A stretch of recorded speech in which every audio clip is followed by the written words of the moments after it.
Армысыздар құрметті көрермен.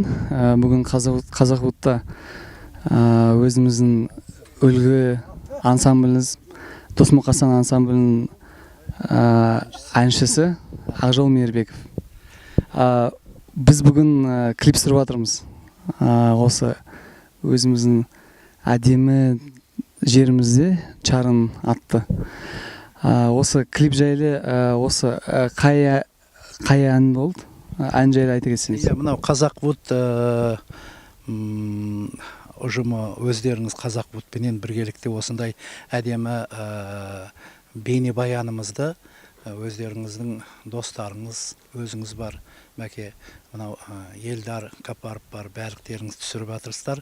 Ол композитор Мұрат Құсайыновтың музыкасына өлеңі Шөмішбай Сарипов ағамыздың өлеңіне жазылған «Далам менің» деген патриотикалық, рухани, кең, бай, әдемі, әсем осы еліміздің, жеріміздің байлығын, кереметтігін әуендейтін әдемі әнді осы сіздермен біргелікте Астана бас қаламыздың 15 жылдығына арнап, республикамыздағы барлық қазақ халқына, басқа шетелге де паш етсек осы әнді деп сіздер арқылы қуана-қуана мінекей жаздың әдемі маусымның бүгінгі 2-3 маусымда әдемі осы бейнебаян түсіріп жатырмыз. Толғанып тұрмын, өйткені табиғаттың өзі керемет, Алла тағаланың мінекей нұры жауып тұр, күнде, салқында, желде бар. Мынау вертолетпенен өздеріңіз мінекей мынау Шарын каньоны дейді ғой. Бұл Голливуд жақта әлгі каньондар бар ғой, неше түрлі вестерн. Бұның өзі де бір қазағымыздың бұл Шарын одан да күшті. Кешіріңіздер, біз қазір желіміз кішкене тоқтай қойды. Біз вертолетпен түсірсек, қазір бір сосын тағы алармыз, жалғастырармыз. Армысыздар құрметті ағайын. Бүгін біз клип түсірдік. Осындай біздің үлкен ұлы азаматтарымызбен. Мұрат аға, кішкене бір-екі сөз айта кетсеңіз, осы клип жайлы, осы біз түсіріп жатқан. Бұл енді ән осыдан біраз бұрын жазылған, біраз қазір біз осының бүгінгі заманға орай жаңа сипатта беріп отырмыз, жаңа аранжировкамен. Мен ойлаймын, бұл ән халықтың көңілінен табылады, себебі бұл жай тойда айтылатын ән емес, бұл өзіміз елімізді мадақтайтын, мақтайтын, және біздің менің композитор ретінде еліме өзіміз сүйіспеншілігімді айтқым келеді осы әнмен.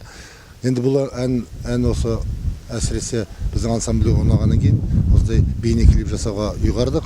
Оны түсіріп жатқан өздеріңіз мына Елдар және Бақыт, сіздер сонау Голливудта оқып келгенсіздер, сіздерге біз үлкен үміт артамыз. Мен ойлаймын, осы клиптен кейін сіздердің продакшн студияларыңыз аты қалай деп едіңіз? Қазақвуд атты. Қалай? Қазақвуд атты. Қазақвуд продакшн студиясының атағы біраз жерге барады деп ойлаймын. Бұл енді сіздердің Досмұқасанмен, атақты ансамбльмен түсірген бірінші үлкен жұмыстарыңыз. Әрине, біздің елде сіздер сияқты жас режиссерлар керек. Осы мына біздің эстрада өнерін, жалпы өнерді, музыканы шетелге таратуымыз керек. Ал қазір оның бір жолы осындай үлкен керемет жақсы клиптер түсіріп, бейне клиптер, осыны шетелге тарату. Сонда біздің Қазақстанның егемен еліміздің атағы күшейе түседі деп есептеймін. Мына керемет кең даланың иісі, тағы соңғы клипті қашан түсіріп едіңіз осы Досмұқасан тобы? Қашан түсіріліп еді? Жалпы бізде Досмұқасан ансамблінде бейне клиптер жоқ. Біздің әндеріміз фильмдер арқылы, басқа теле, радио передачалар арқылы халыққа кең тараған, шетелге тарағанда. Қазір енді заман өзгерді. Мен жалпы тек қана ән емес, менің «Предастан» деген күйім бар. Домбырамен өзім ойнаймын. Соның клипін осы былтыр ғана түсіріп, қазір интернетте бар. Ал енді осы былтырдан бастап және биылдан бастап біз жыл сайын бірнеше клипті түсіріп, бейне клипті халыққа тарата береміз деп ойлаймын. Себебі қазір заман басқа, қазір интернет, миллиондаған көрермендер. Бұрын мысалы телевидение арқылы, радио арқылы белгілі болатын болса, қазір информация көп, және жас орындаушылар көп. Сондықтан Досмұқасан өзінің ең жақсы үздік әндеріне, халық әндеріне және қазақтың халық әндеріне біз өңдеген. Соларға бейнеклип жасап көрсете береміз. Осыған сіздер атсалысасыздар деп ойлаймын. Рахмет. Мына қазір қазақ эстрадасы мына жас композиторлерге, жас әншілерге қандай үлгі айтасыз?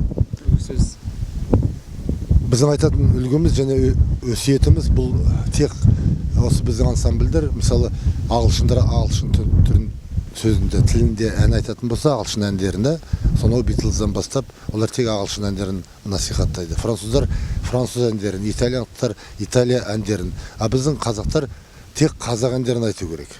Бірақ қазір мысалы еліктеушілер көп, жастардың ішінде. Біз орысша айтсақ, немесе итальянша айтсақ, немесе қазір Индияға, Түркияға еліктейтіндер бар. Ол дұрыс емес. Себебі біздің қазақтың 1000 жылдардан қалған, ата-бабамыздан қалған үлкен мұрамыз бар.